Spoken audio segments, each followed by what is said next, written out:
Shalom, everybody. Hope you're having a great day so far. I want to talk a little bit about back to basics, basics of Judaism, B to B. And I hope this will be a little bit of a series. And I'll tell you why I chose to speak about this topic. Basically, there's so many Jews out there who really know so little about Judaism. And whether you do or you don't know a lot, for sure if you don't, there's a lot to learn. And for sure if you do, there's different tools you might need to be able to explain to people what is being Jewish all about? Why is it so great to be Jewish? Why is there so much to learn and so much to know about in being Jewish? So for most people, their Jewish education, if they had a Hebrew school education, it ended when they were 13 years old. And of course, a 13-year-old brain is not able to really meet the challenge of what it means to be a 20-year-old, a 25-year-old, a 40-year-old, a 50-year-old. So there's a lot to learn about what are the basics of Jewish belief. And I don't want to get into deep philosophy now. I want really to give you nuggets of Jewish wisdom and Jewish belief system, ideas that will reflect the fact that this is a way of life dating back many years, which has tremendous pearls to be able to offer you in your life today. So let's start off, first of all, by taking care of one very, very common misconception, which you might be a little shocked to hear, but Judaism is not a religion. That's right, you heard it here.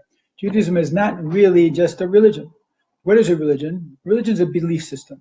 So tomorrow I have a belief system, and the day afterwards, if I wake up in the morning, I say, you know what, I don't believe in that belief system anymore, means basically that I don't believe in it and it all falls off and it has nothing to do with me.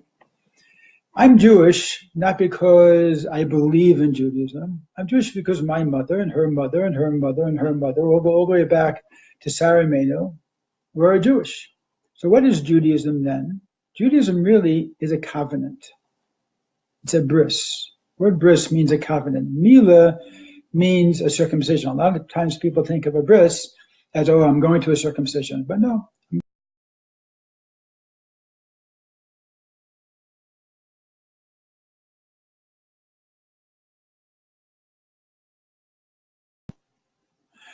A bris is something which we do, which we have because we are a people that date back to the times of Abraham and Sarah.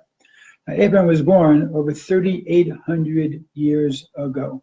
And as a result, this covenant that he and Sarah made with God is one that was incumbent upon us, his children.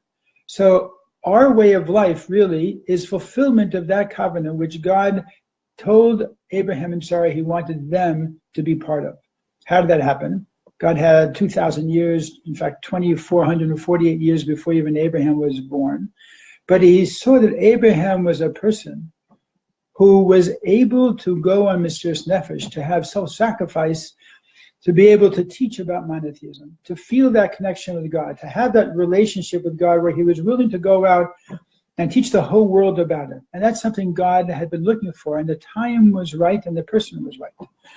And the children who followed after him, whether it be Yitzhak and Rebekah, whether it be Yaakov and his wives or their children and the 12 tribes and the hundreds of thousands and millions of Jews who lived afterwards, are all really part of that covenant.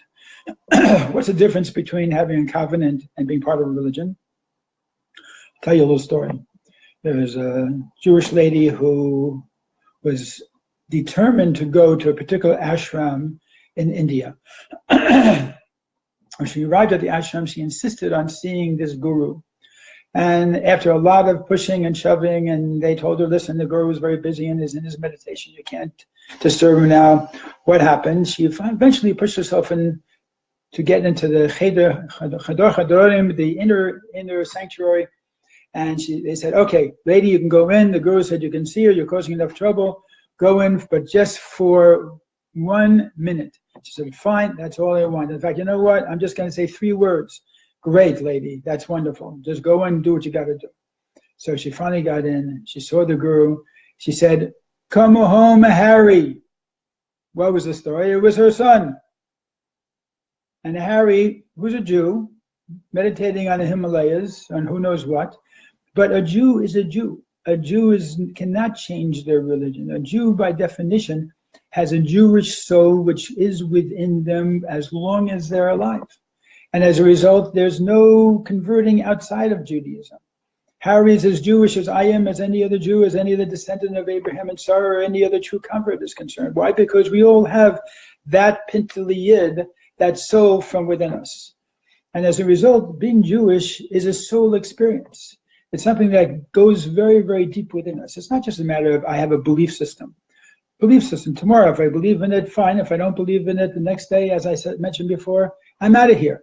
That doesn't exist. I cannot believe in Judaism and still be 100% Jewish because I'm part of that covenant, which means basically I'm part of that family, the family of the Jewish people.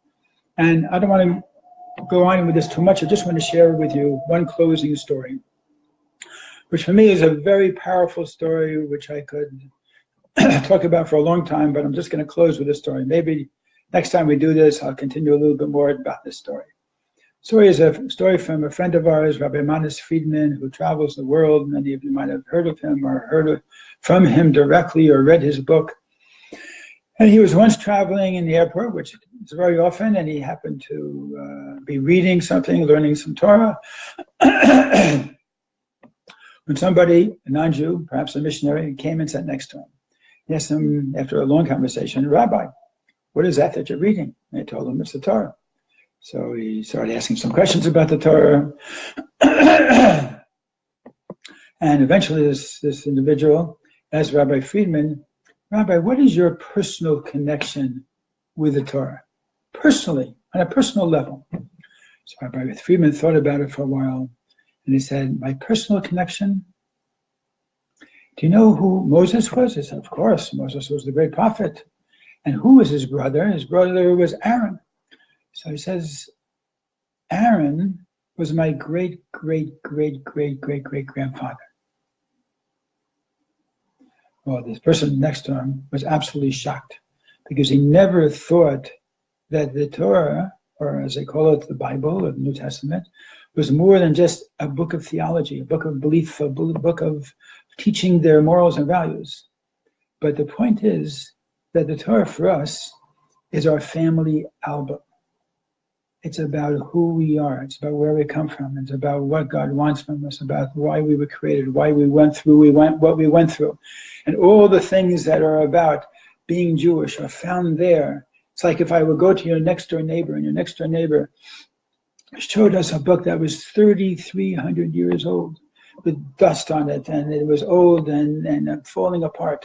And it was all about his family or her family going back that many years, what their names were, who they were, what they were doing, what their teachings were, what their way of life was, what their relationship with God was, what God wanted from them, and why he created them as a people. You would say to your next door neighbor, hey, this belongs in the Smithsonian Institute. This is not something that just belongs in a safe or in a closet in your house. This is a piece of art. This is a gift to humanity. And so it is with every Torah that you have in your house, or that we have, that we read, wherever it might be. Our Judaism is a living covenant of who we are as a people. And it helps us understand our purpose in life, why we're here in this world, what we need to do, why we need to do it, and how we should do it. And with doing that, we're really fulfilling our beautiful covenant that we have with God through Abraham and Sarah. And we're able to really do something meaningful in our life, bring true happiness to ourselves and our family. So a little nugget for you to think about, some food for thought. Have a great day, and whenever the Spirit moves me, I hope to see you again. All the best. We'll see you around.